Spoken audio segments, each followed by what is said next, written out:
Let's quickly cut across. Prime Minister Modi will be speaking any minute now as we are standing by for his address, as he will be interacting with the Indian contingent, which is bound for the Commonwealth Games through video conferencing. And before that, Karishma, just quickly speak us and talk us through this interaction the Prime Minister will be having with the Indian contingent.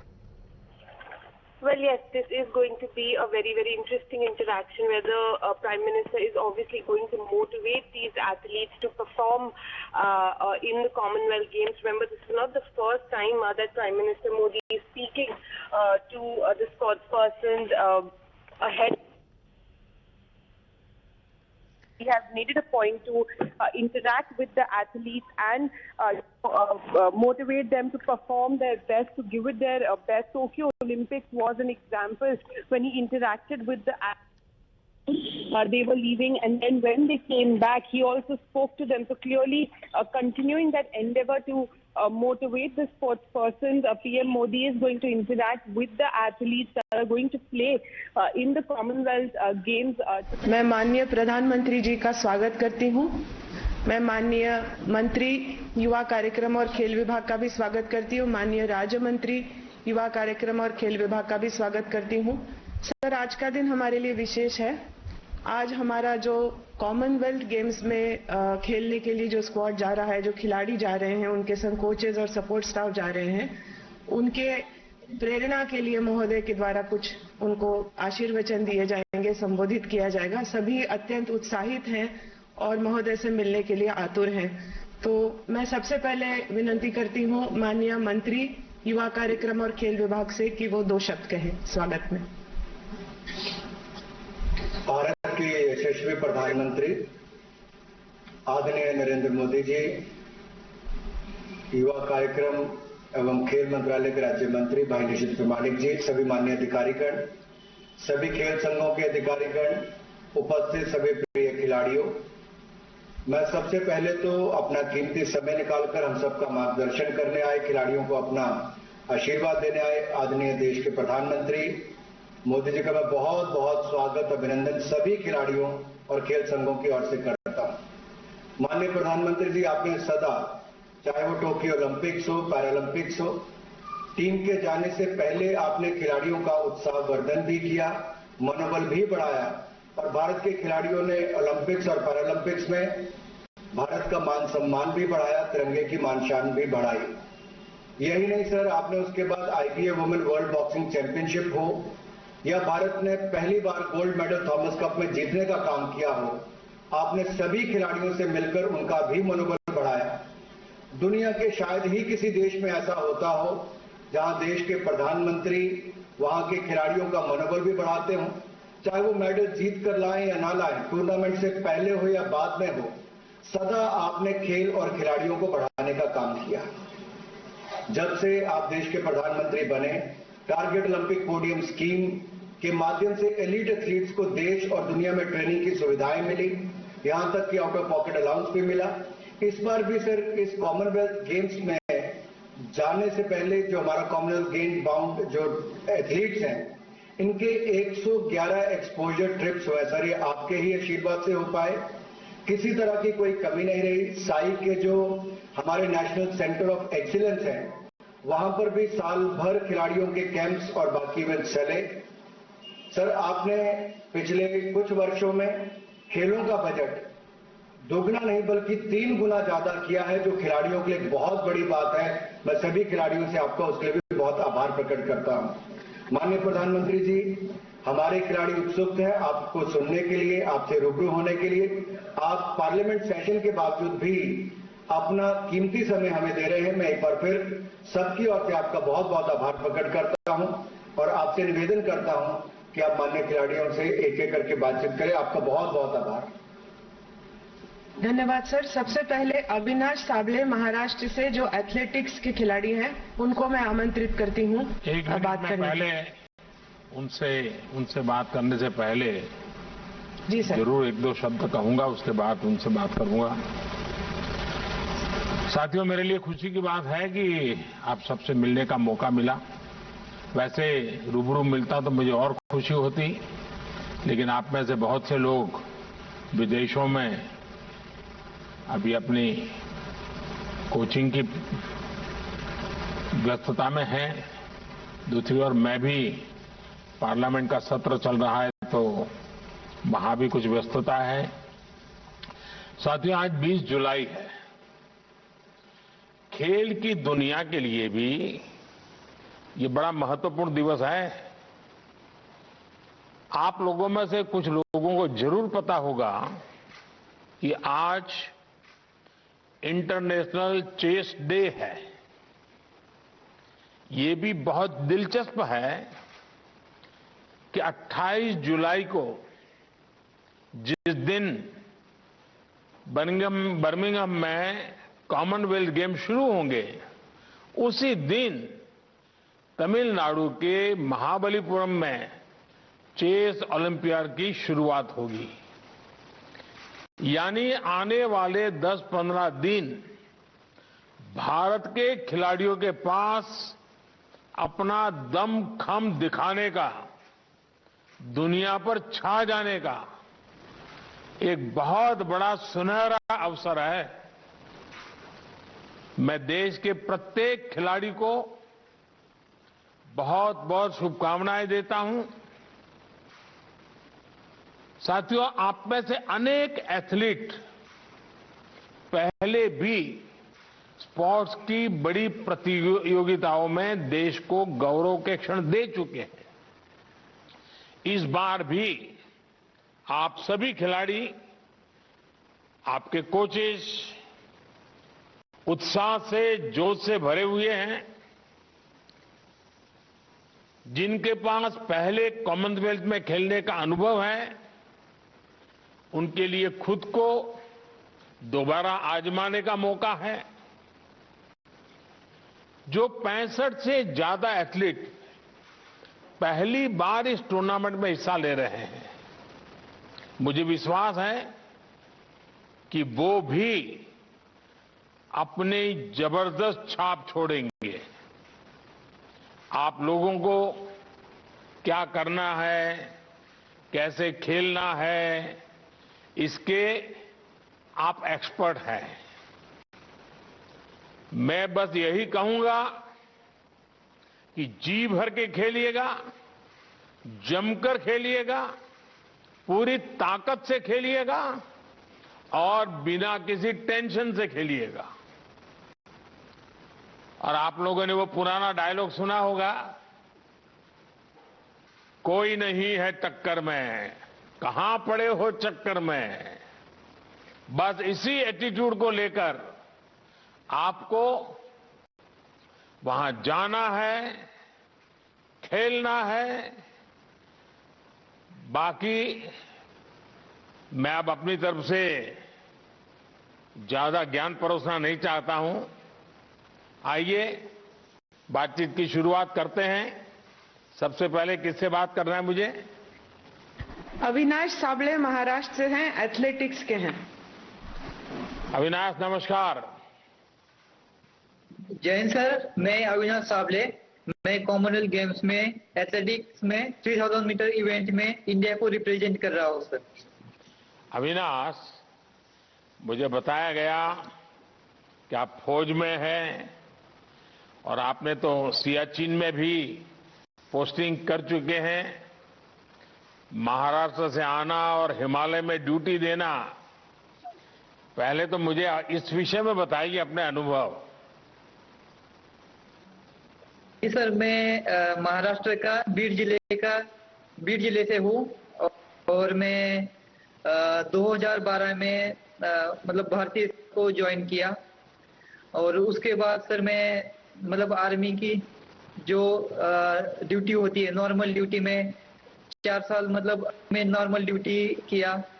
और मतलब उसमें मुझे बहुत कुछ सीखने को मिला। जो 4 साल का मैं मतलब जो नॉर्मल ड्यूटी करते रहा, तो जो 9 महीने की जो मतलब बहुत मजबूत ट्रेनिंग होती है, बहुत हार्ड होती है, तो उस ट्रेनिंग ने मुझे बहुत मजबूत बना दिया। और मतलब उस ट्रेनिंग से मैं किसी भी फील्ड में अभी जाऊंगा तो मुझे लगता है कि मैं बहुत अच्छा करूंगा। और उसी ट्रेनिंग से मतलब 4 साल के बाद जब मैं आर्मी ने मुझे मतलब एथलेटिक्स में जाने का मौका मिला, तो मैं बहुत अच्छा कर रहा, और मैं जो आर्मी की डिसिप्लिन है और जहां मैं इतना कठिन मतलब जगह पे रहा, तो मुझे काफी फायदा हो रहा है।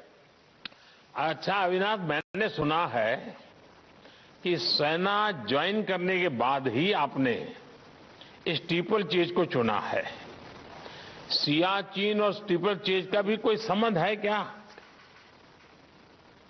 हाँ जी सर, मतलब जो हमें ट्रेनिंग्स में जो मतलब वहाँ पे भी ऐसी ट्रेनिंग होती है जैसे आपको मतलब ये स्टीपल चेस इवेंट भी एक ऑब्स्टिकल का गेम है। मतलब जैसे इसमें हमें हर्डल्स को उसके ऊपर जंप करना है, फिर वाटर जंप को जंप करना है। इसी तरह है आर्मी की जो ट्रेनिंग, उसमें भी हमें बहुत सारे ऑब्स्टिकल के बीच में से जाना पड़ता है, जैसे क्रॉलिंग करना पड़ता है, या 9 फीट डिच होता है उसको जंप करना पड़ता है। तो मतलब ऐसे बहुत सारे ऑब्स्टिकल्स होते हैं जो ट्रेनिंग में, और यहाँ तो मुझे मतलब बहुत आसान लग रहा है। मैंने आर्मी ट्रेनिंग के बाद मुझे स्टीपल चेस इवेंट में मतलब बहुत ज्यादा आसान लग रहा है। अच्छा अविनाश, ये मुझे बताइए कि आप पहले बहुत वजन ज्यादा था और आपने बहुत कम समय में अपना वेट लूज किया, और आज भी मैं देख रहा हूं बहुत दुबले पतले दिख रहे हो। मैंने देखा था कि हमारे एक साथी नीरज चोपड़ा जी ने भी बहुत कम समय में अपना वेट कम किया था, और मैं समझता हूं कि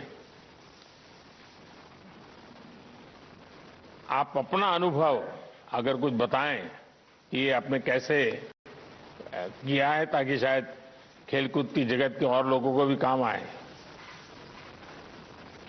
सर मैं आर्मी में मतलब एक सोल्जर की तरह जब ड्यूटी कर, तो मतलब मेरा वेट काफी ज्यादा था। तो मैं जब सोचा कि मैं स्पोर्ट्स में जाना चाहिए, और मेरे साथ मतलब मेरी यूनिट ने भी और आर्मी ने मुझे मतलब बहुत मोटिवेट किया कि स्पोर्ट्स में जाना। तो मैंने सोचा कि अभी रनिंग करने के लिए तो मेरा वेट बहुत ज्यादा था, तो मेरा कम से कम 74 kg वेट था। तो मैं अभी ये कैसे होगा, लेकिन उन्होंने मुझे बहुत सपोर्ट किया, और ट्रेनिंग के लिए एक अलग से एक्स्ट्रा टाइम मिलता था मुझे आर्मी में। तो मैं ये वेट कम करने के लिए मुझे 3-4 महीने का टाइम लगा। और कितना वेट लॉस किया? जब मैं अभी 53 kg मतलब वेट रहता है सर मेरा, 53 kg, और मेरा तब 74 मतलब 20 kg बहुत कम किया। अच्छा अविनाश, मुझे खेल की सबसे अच्छी बात, और ये जरूर मेरे मन को छूती है, कि इसमें पीछे की हार जीत का ज्यादा बैगेज नहीं होता है। हर बार कंपटीशन नया होता है, फ्रेश होता है, और आपने बताया कि आप पूरी तरह तैयार हैं। सभी देशवासियों की शुभकामनाएं आपके साथ हैं। आप जमकर खेल गएगा। आइए और किससे बात करते हैं? सर अचिंता शिवली वेस्ट बंगाल से हैं, ये वेट लिफ्टिंग करते हैं। अंचिता जी नमस्ते। नमस्ते सर। सर मैं वेस्ट बंगाल से हूँ, मैं अभी बर्मिंघम कर रहा हूँ सर। थोड़ा अपने विषय में बताइए जरा। 73 कैटेगरी में खेलता हूँ सर। अच्छा अंचिता, लोग कहते हैं कि आप बहुत शांत स्वभाव के हैं, एकदम से कूल जिसको कहते हैं, और आपका खेल तो है जिसमें पावर लगता है, शक्ति का खेल है। तो ये शक्ति और शांति, ये दोनों को कैसे आपने मेल बिठा दिया है? सर कुछ योगा करते हैं हम जो सर, तो उससे दिमाग शांत हो जाता है, और ट्रेनिंग के टाइम उसको बाहर लेते हैं कि जोश के साथ सर एकदम। अच्छा अंचिता, रेगुलर योगा करते हो? हाँ जी सर, कभी कभी मिस होता है लेकिन करता हूँ सर। अच्छा, आपके परिवार में कौन कौन है? मम्मी है और मेरा बड़ा भैया है सर। अच्छा, और परिवार से भी मदद मिलती है? हाँ सर, परिवार से मेरा मतलब फैमिली से फुल सपोर्ट रहता है। कि करो, अच्छे से करो, डेली बात होता है, हमेशा सपोर्ट ही रहा सर। लेकिन माँ को चिंता रहती होगी कहीं को चोट पहुंचा न दे, क्योंकि वेट लिफ्टिंग हाँ, में माँ हमेशा इंजरी की बड़ी चिंता रहती है। तो हाँ, जी सर, माँ जब बात करता हूँ माँ से तो उन लोग भी अच्छे से खेलो।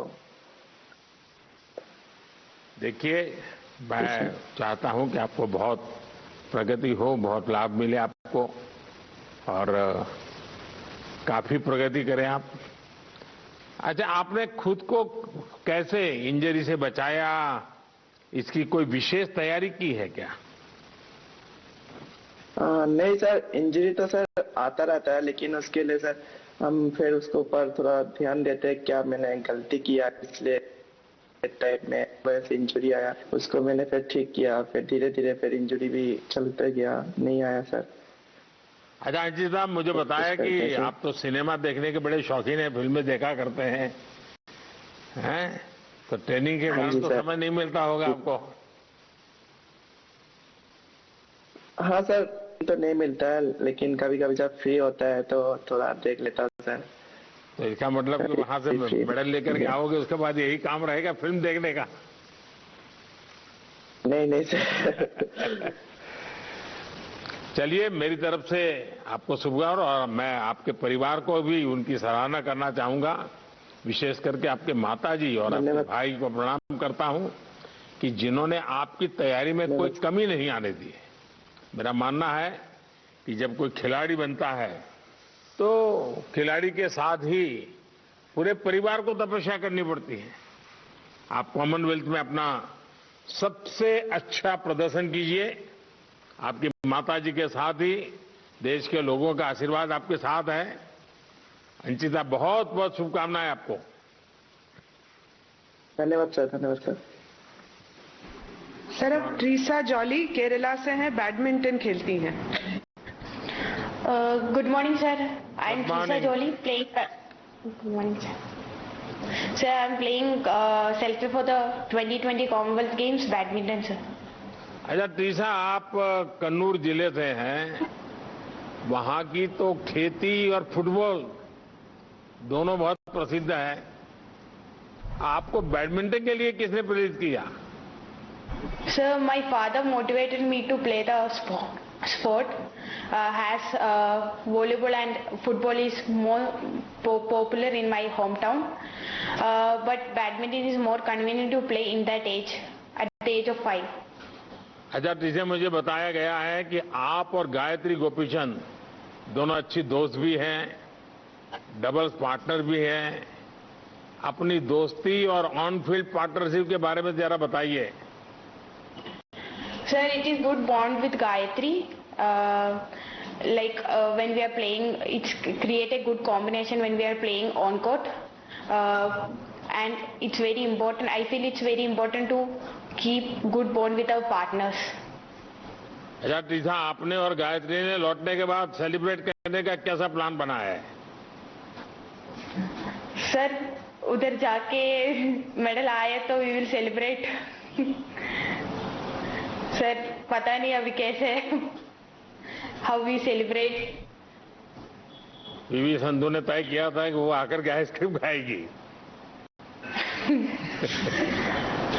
Sir, अच्छा, I आपसे will eat शानदार Kerala food. शुरुआत की है। अभी तो पूरा कैरियर आपके सामने है, अभी तो आपकी जिंदगी शुरुआत है, और आप हर मैच में अपना 100% दीजिए, हर मैच को पूरी गंभीरता से लीजिए। मैच के बाद परिणाम कुछ भी हो, लेकिन आपका लगना, यानी बिल्कुल आपको लगना चाहिए कि मैंने अपना सर्वश्रेष्ठ प्रदर्शन किया है। चलिए, आप सबको बहुत बहुत शुभकामनाएं, आपके पूरे सभी टोली को शुभकामनाएं मेरी। सर, अब miss Salima Thank you, sir. Tete Jharkhand से हॉकी की प्लेयर है सर। सलीमा जी नमस्ते। Good morning sir. हाँ सलीमा जी, कैसी हैं आप? ठीक है सर, आप लोग कैसे? तो अभी कहाँ कोचिंग के लिए कहीं और है, बाहर हैं आप? हाँ जी सर, अभी इंग्लैंड में है हम लोग। अच्छा, हमारी पूरी यूके में टीम। है। अच्छा सलूमा, मैं कहीं आपके बारे में पढ़ रहा था कि आप और आपके पिता ने हॉकी के लिए बहुत संघर्ष किया है। तब से लेकर अब तक की यात्रा के बारे में अगर आप कुछ बताओगी तो देश के खिलाड़ियों को भी जरूर इंस्पिरेशन मिलेगा।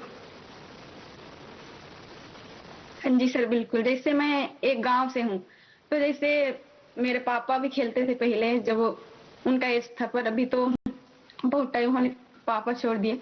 तो मैं उनके साथ कहीं भी पापा जाते थे खेलने के लिए, तो मैं उनके साथ साइकिल में जाती थी खेलने उसके साथ। बस मैं बैठ के देखती थी कि मतलब कैसे गेम होता है। मैं पापा से सीखना चाहती थी कि मैं कैसे सीखूं कि मुझे भी हॉकी खेलना है। जैसे असुंता लकड़ा जैसे झारखंड से हुई, तो उनको मैं देखती थी कि मतलब इतने प्लेयर कैसे ये है, तो मुझे वैसे बनना है। तो मैं पापा के साथ साइकिल में जाती थी, फिर बैठ के देखती थी कि कैसे गेम होता है। तो बाद में धीरे धीरे मुझे समझ आने लगा कि बहुत कुछ दे सकता है अपना लाइफ को। तो मैंने पापा से ही सीखा है कि मतलब स्ट्रगल करने से हमें बहुत कुछ मिलता है। तो मुझे अपने फैमिली से, उनसे बहुत अच्छा लगता है मुझे कि उनसे मैंने इतना अच्छा नॉलेज सीखा है। क्या सलीमा, टोक्यो ओलंपिक में आपके खेल ने सभी को प्रभावित किया था और आपका वो अनुभव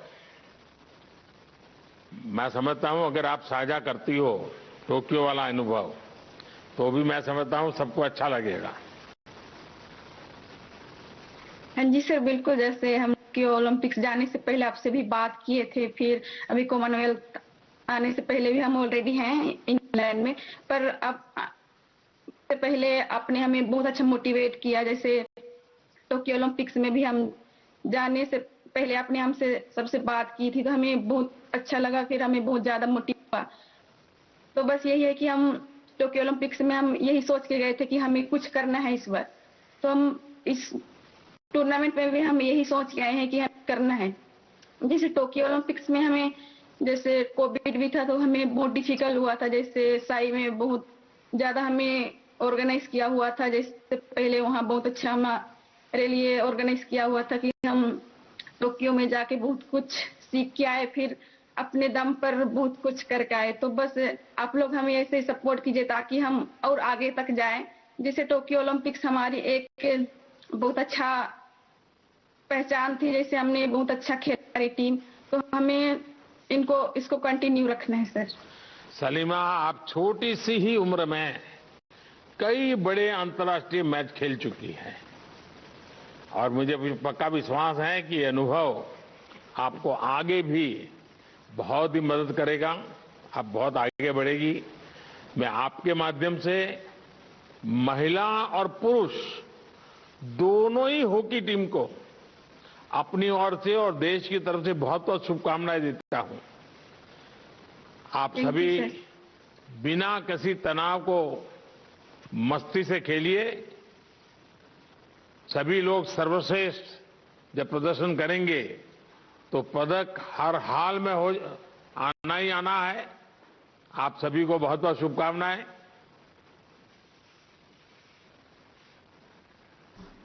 सर, शर्मिला है हरियाणा से, ये पैरा एथलेटिक्स में शॉर्टपट की खिलाड़ी हैं सर। नमस्ते सर। नमस्ते शर्मिला जी। शर्मिला जी, हरियाणा से। आप हरियाणा से हैं तो खेलकूद में तो हरियाणा होता ही होता है। अच्छा, आपने 34 साल की उम्र में खेलों में कैरियर शुरू की और आपने 2 साल में ही गोल्ड मेडल भी जीत कर दिखा दिया। जरा मैं जरूर जानना चाहूंगी चमत्कार कैसे हुआ, आपकी प्रेरणा क्या है? सर, मैं हरियाणा से जिला महेंद्रगढ़ से निवास करती हूँ। रेवाड़ी में मैं रहती हूँ। और सर, मेरी जिंदगी में बहुत बड़े तूफान आए हैं, लेकिन मेरा बचपन से शौक था खेलने का, लेकिन मुझे मौका नहीं मिला। फैमिली में भी गरीब थे। मेरे पापा, माँ ब्लाइंड थी, 3 बहनें, 1 भाई है हमारा, बहुत ज्यादा गरीब सर।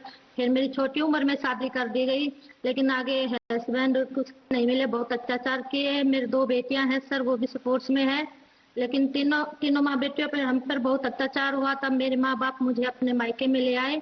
6 साल में मायके में रही हूँ सर, लेकिन मेरे मन में बचपन से ही कुछ करने का था, लेकिन कोई रास्ता नहीं मिला सर मुझे। तो सेकंड मैरिज के बाद मुझे खेल स्पोर्ट्स में हमारे रिलेटिव टेकचंद भाई जो है फ्लैग बैरियर रहे हैं, उन्होंने मेरे को बहुत सपोर्ट किया और उन्होंने डेली 8 घंटे सुबह शाम 4-4 घंटे बहुत मेहनत करवाई मेरे से, और उनकी वजह से आज मैं नेशनल में 1 साल 2 साल में मैं गोल्ड मेडल ले चुकी हूँ सर। शर्मिला जी, आपके जीवन की अनेक बातें ऐसी हैं जिसको सुनकर के कोई भी ये सोचेगा कि भाई अब आगे जाना नहीं, छोड़ दो दुनिया में, लेकिन आपने कभी हिम्मत हारी नहीं। शर्मिला जी, आप वाकई हर देशवासी के लिए एक रोल मॉडल है, और आपकी 2 बेटियां भी हैं। जैसे आपने कहा, अब उनको भी जरा खेलकूद की समझ आ रही है, बेबी काफी रुचि लेती होगी, और वो भी आपसे खेल में पूछताछ करती रहती होगी, उनकी रुचि क्या है उन बच्चों की? सर बड़ी बेटी जेवलिन में है, अंडर 14 में अब खेलेंगी, लेकिन बहुत अच्छी बनेगी वो खिलाड़ी भी। अब भी शायद टॉप या हरियाणा में जब गेम होंगे उस दिन चलेगा सर। छोटी बेटी टेबल टेनिस में है। मेरी इच्छा है कि मैं मेरी बेटियों को भी खेल में लाके उनका भी जीवन अच्छी तरीके से बनाऊं, क्योंकि जो मैंने झेले हैं ये बच्चों पे न आए। उनको भी मैं अपने देश सेवा में ही। आपके जो कोच है टेकचंद जी, वो भी पैरालंपियन रहे हैं, उनसे भी आपको बहुत कुछ सीखने को मिला होगा। हाँ सर, उन्होंने ही मुझे प्रेरित किया है, और करवाई है 4-4 घंटे की। जब मैं स्टेडियम में नहीं जाती तो घर पकड़ पकड़ के ले जाते थे, थक जाती थी। फिर उन्होंने मेरा हौसला बढ़ाया कि हार मत मानना, जितनी मेहनत करेगी उतना फल तेरे आगे आएगा, मेहनत पे ध्यान दो। शर्मिला जी, आपने जिस उम्र में खेलने की सोची, उसमें बहुत से लोगों के लिए खेल शुरू करना मुश्किल होता है। आपने साबित कर दिया कि अगर जीतने का जज्बा हो तो कोई भी लक्ष्य असंभव नहीं है। हर चुनौती आपके हौसले के आगे हार जाती है। आपका समर्पण पूरे देश को प्रेरित करता है। मेरी तरफ से आपको बहुत बहुत शुभकामनाएं, और आपकी बेटियों को आगे ले जाने का आपका जो सपना है वो अवश्य पूरा होगा। जिस लगन से आप काम कर रही है, आपकी बेटियों का जीवन भी वैसा ही उज्जवल बनेगा। मेरी तरफ से बहुत शुभकामनाएं और बच्चों को आशीर्वाद है। अब है सर श्री डेविड बेकम, ये अंडमान और निकोबार से है, साइकिलिंग करते हैं। नमस्ते सर। नमस्ते डेविड, कैसे हो? ठीक हो सर। डेविड, आपका नाम तो एक बहुत बड़े फुटबॉल खिलाड़ी के नाम पर है, लेकिन आप साइकिलिंग करते रहते हैं। लोग भी आपको फुटबॉल खेलने की राय देते होंगे कि भी आपको लगता है कि प्रोफेशनली भी फुटबॉल खेलना चाहिए, या फिर साइकिलिंग ही आपकी पहली चॉइस रही है?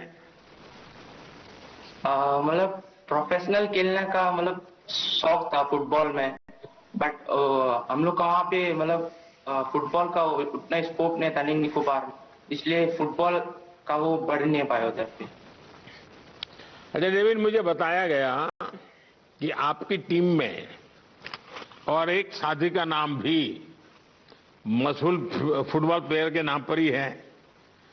फ्री टाइम में आप दोनों फुटबॉल खेलते हैं या नहीं? फुटबॉल नहीं खेलते हैं, क्योंकि हम लोग का मतलब ट्रेनिंग में ही फोकस करते हैं हम लोग अपना ट्रैक साइकिलिंग में। बस उसी में हम लोग का मतलब पूरा टाइम उसी अपना ट्रेनिंग में हम लोग चलाते हैं। अच्छा डेविड, आपने अपने जीवन में बहुत से कष्ट सहे हैं, पर साइकिल से हाथ कभी नहीं छूटा, और इसके लिए बहुत अधिक मोटिवेशन की जरूरत है। ये मोटिवेशन और ये अपने आप को मोटिवेट रखना, ये अपने आप में एक अजूबा है। आप कैसे करते हैं ये मतलब सर मेरा लोग बहुत मोटिवेट करता है मेरे को, क्योंकि आपको आगे जाना है और आगे मतलब मेडल जीत के आना है यहाँ पे। और ये मतलब बहुत की बात होगा कि मैं बाहर जाके अपना मेडल ले आएगा और मैं बहुत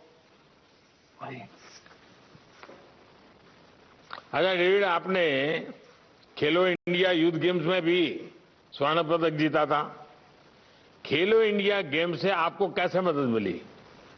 इस जीत ने आपके संकल्प को कितना और मजबूत किया? जी सर, वो मेरा पहला जर्नी था कि मैं अपना नेशनल रिकॉर्ड तोड़ा था 2 बार। और मैं बहुत खुशी की बात है कि मैं मन की बात में आपने मेरा बारे में बहुत बोला था और मैं बहुत खुश था उस टाइम कि आपने मन की बात में मेरा मोटिवेट किया। और एक मैं अंडमान निकोबार का एक खिलाड़ी हूँ कि मैं वहां से निकल के यहाँ नेशनल टीम में पहुंचा। और ये बहुत खुशी की बात है कि मेरा अंडमान टीम भी बहुत प्राउड फील करता है कि मैं अपने इंडिया टीम में यहाँ इंटरनेशनल टीम में यहाँ करा। देखिए डेविड, आपने अंडमान निकोबार को याद किया और मैं जरूर कहूंगा कि आप देश के सबसे खूबसूरत क्षेत्र से आते हैं। आप 1-1.5 साल के रहे होंगे जब निकोबार में आई सुनामी ने आपके पिताजी को आपसे छीन लिया था। 1 दशक बाद आपने अपनी माताजी को भी खो दिया। मुझे याद है 2018 में मैं कार निकोबार गया था तो मुझे सुनामी मेमोरियल जाने का और जिन्हें हमने खो दिया उन्हें श्रद्धांजलि देने का अवसर मिला था। मैं आपके परिवार को प्रणाम करता हूं कि इतनी विषमताओं में भी उन्हें आपको प्रोत्साहित किया। आपके साथ हर देशवासी का आशीर्वाद है। आपको बहुत बहुत शुभकामनाएं। साथियों, अच्छा होता जैसा मैंने पहले कहा कि मैं आप सभी से रूबरू मिलकर सबसे बात कर पाता, लेकिन जैसा मैंने कहा आप में से अनेक दुनिया के अलग अलग देशों में ट्रेनिंग दे रहे हैं और मैं भी पार्लियामेंट का सत्र चलने के कारण काफी व्यस्त हूं और इसके कारण इस बार मिलना संभव नहीं हुआ। लेकिन मैं आपको ये जरूर वादा करता हूं कि जब आप लौटेंगे तो हम जरूर मिलकर आपकी विजय का उत्सव मनाएंगे। नीरज चोपड़ा पर तो देश की विशेष नजर रहने वाली है। साथियों, आज का ये समय भारतीय खेलों के इतिहास का एक तरह से सबसे महत्वपूर्ण कालखंड है। आज आप जैसे खिलाड़ियों का हौसला भी बुलंद है, ट्रेनिंग भी बेहतर हो रही है और खेल के प्रति देश में माहौल भी जबरदस्त है। आप सभी नए शिखर चढ़ रहे हैं, नए शिखर गढ़ रहे हैं। आप में से अनेक साथी लगातार अंतर्राष्ट्रीय टूर्नामेंट में सराहनीय प्रदर्शन भी कर रहे हैं। ये अभूतपूर्व आत्मविश्वास आप सभी के भीतर आज पूरा देश अनुभव कर रहा है। और साथियों, इस बार हमारी कॉमनवेल्थ की जो टीम, ये अपने आप में कई मायनों में बहुत खास है। हमारे पास अनुभव और साथ साथ नई ऊर्जा दोनों का अद्भुत संगम है। इस टीम में 14 साल की अनहत है, 16 साल की संजना सुशील जोशी हैं, शेफाली और बेबी सहाना, ये 17-18 साल के बच्चे, ये हमारा देश का नाम रोशन करने के लिए जा रहे हैं। आप सिर्फ खेलों में नहीं बल्कि वैश्विक मंच पर न्यू इंडिया का प्रतिनिधित्व कर रहे हैं। आप जैसे युवा खिलाड़ी ये साबित कर रहे हैं कि भारत का कोना कोना खेल प्रतिभाओं से भरा हुआ है। साथियों, आपको प्रेरणा के लिए, प्रोत्साहन के लिए बाहर देखने की जरूरत ही नहीं पड़ेगी। अपनी टीम के भीतर ही जब आप मनप्रीत जैसे अपने साथियों को देखेंगे तो जज्बा कई गुना बढ़ जाएगा। पैरों में फ्रैक्चर के कारण उनको रनर के बजाय शॉटपुट में अपनी नई भूमिका को अपनाना पड़ा और उन्होंने इसी खेल में नेशनल रिकॉर्ड बना दिया है। किसी भी चुनौती के सामने पस्त न होना, निरंतर गतिमान रहना, अपने लक्ष्य के लिए समर्पित रहने का नाम ही खिलाड़ी होता है। इसलिए जो पहली बार बड़े अंतर्राष्ट्रीय मैदान पर उतर रहे हैं, उनसे मैं कहूंगा कि मैदान बदला है, माहौल भी बदला होगा, लेकिन आपका मिजाज नहीं बदला है, आपकी जिद नहीं बदली है। लक्ष्य वही है कि तिरंगे को लहराता देखना है, राष्ट्रगान की धुन को बजते सुनना है। इसलिए दबाव नहीं लेना है, अच्छे और दमदार खेल में अपना प्रभाव छोड़ करके आना है। आप ऐसे समय में कॉमनवेल्थ खेलों में जा रहे हैं जब